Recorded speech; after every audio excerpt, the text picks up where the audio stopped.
మట్టి పరిమరం, చిన్న పల్లెటూరు అది. పచ్చని పొలాలు, స్వచ్ఛమైన గాలి. లక్ష్మి ఆ ఊరిలో అందరితో ప్రేమగా ఉండేది. రాము అనే రైతు ఆమెను ప్రాణంగా ప్రేమించేవాడు. ఇద్దరూ చిన్నప్పటి నుండి కలిసి ఆడుకున్నారు. రాము కష్టపడి పనిచేసేవాడు, లక్ష్మి చదువులో ముందుండేది.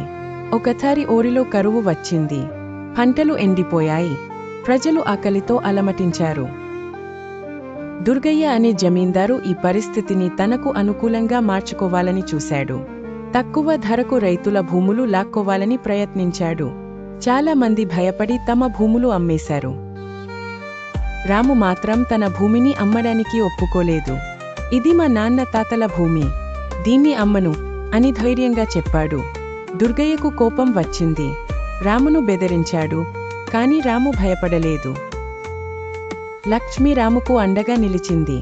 ఊరి పెద్దయ్య దగ్గరికి వెళ్లి సలహా అడిగింది.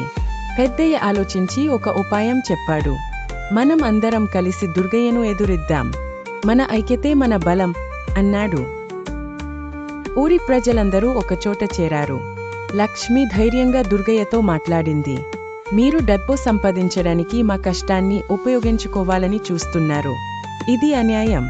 మేమందరం కలిసి మిమ్మల్ని ఎదురిస్తాం అని గట్టిగా చెప్పింది. దుర్గయ్య ఊరి ప్రజల ఐక్యతను చూసి ఆశ్చర్యపోయాడు. ఇంతమందిని ఎదిరించడం తన వల్ల కాదని తెలుసుకున్నాడు. తన ప్రయత్నాన్ని విరమించుకున్నాడు. కొన్నాళ్ల తర్వాత వర్షాలు బాగా కురిశాయి. పంటలు మళ్లీ పచ్చగా కలకలలాడాయి. ఊరిలో అందరూ సంతోషంగా ఉన్నారు. రాము, లక్ష్మి పెళ్లి చేసుకున్నారు. వారి ప్రేమ, ఊరి ప్రజల ఐక్యత కష్టాలను గెలిచింది. నీతి: ఐకమత్యంగా ఉంటే ఎలాంటి కష్టాన్నైనా ఎదురించవచ్చు. స్వార్థంతో కాకుండా అందరి మంచి కోరితే విజయం సాధించవచ్చు. మట్టిని నమ్ముకున్న వాళ్లకు ఎప్పుడూ ఓటమి ఉండదు.